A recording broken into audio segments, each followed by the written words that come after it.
Welcome to Ballindalloch.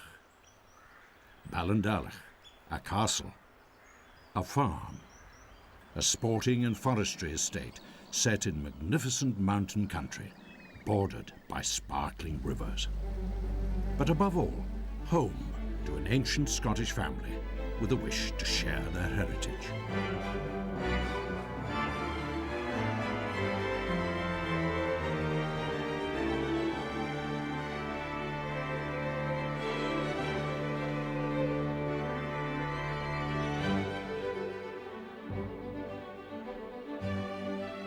Ballindalloch rests among the hills and forests of Speyside, whisky country, salmon country, land of the noble red deer, home to the soaring golden eagle.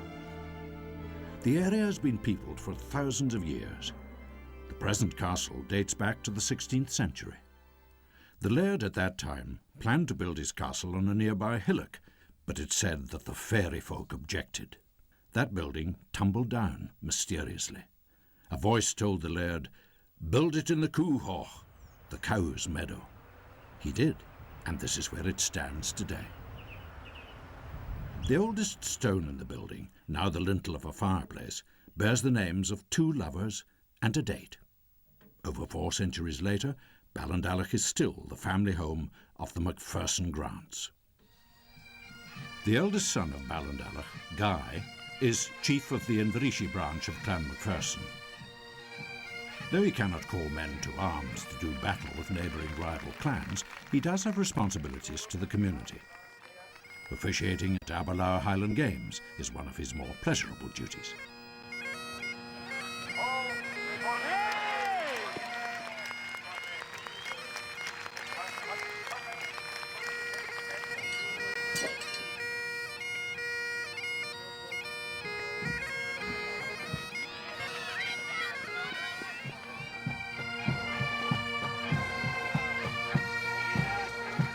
Clan feuding in days gone by meant you needed a home to suit. Originally laid out in the traditional Z plan, the castle has been extended over the centuries. In less troubled times, successive families added rooms of a more gracious nature. Comfort and elegance became more important. And as new generations of the family arrived on the scene, their needs had to be looked after as well.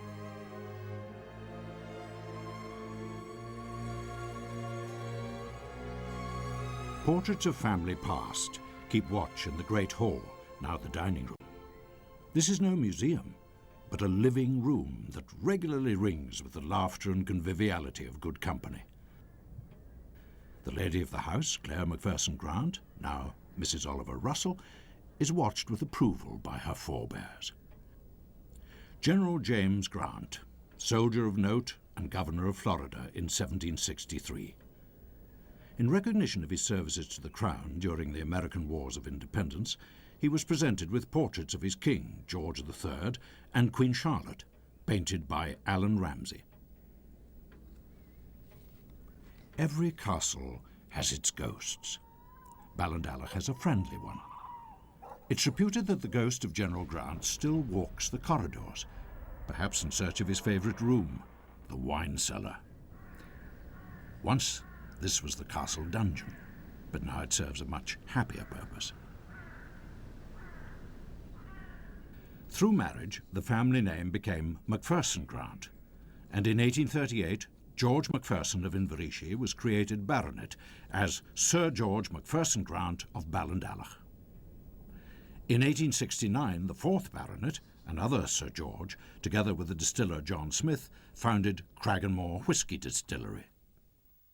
But Sir George has an even greater claim to fame.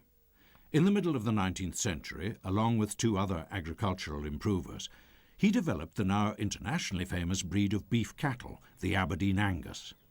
The Ballindalloch herd is now the oldest surviving herd in the world. From it have come many famous prize-winning animals. The affairs of the farm and estate are looked after by Oliver Russell. A cousin of the Duke of Bedford, the present laird runs his Highland estate with the same dedication as his predecessors, though nowadays it must be run on much more commercial lines. Managing the estate is a heavy responsibility. The Ballindalloch team must regulate the many pressures on farmland, forests and rivers, so that its future will be as productive as its past. The woodlands and forests have to be sensitively managed, and today they're a haven for wildlife. Ballindalloch is a sporting estate. The summer is a busy time for the gamekeepers. Pheasants and duck to be looked after.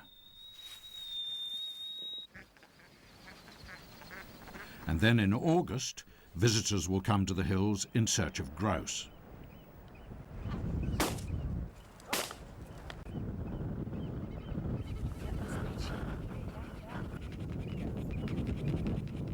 The River Arn, spanned by the old bridge near the entrance to the estate, is noted for its salmon. But even more famous are the fish that come from where two great rivers meet, the junction pool, where the River Arn meets the Spey. Anglers from all over the world dream of catching a salmon here.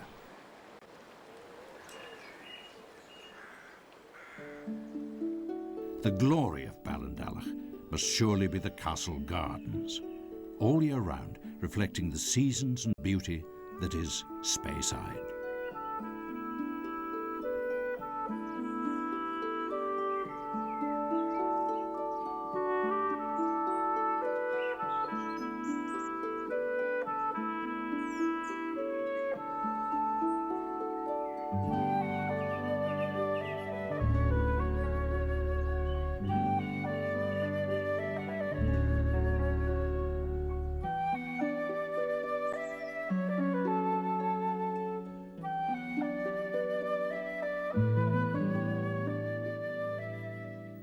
Magnificent walled garden, a profusion of colour and perfume. And pride of place at the castle must go to the exquisite Ballindalloch rose.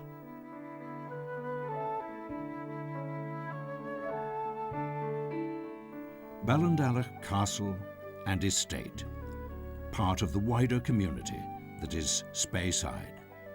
A community which always takes time to welcome visitors to share its pleasures and pursuits. Ballindalloch welcomes you to Speyside, and the Macpherson Grant family welcome you to Ballindalloch.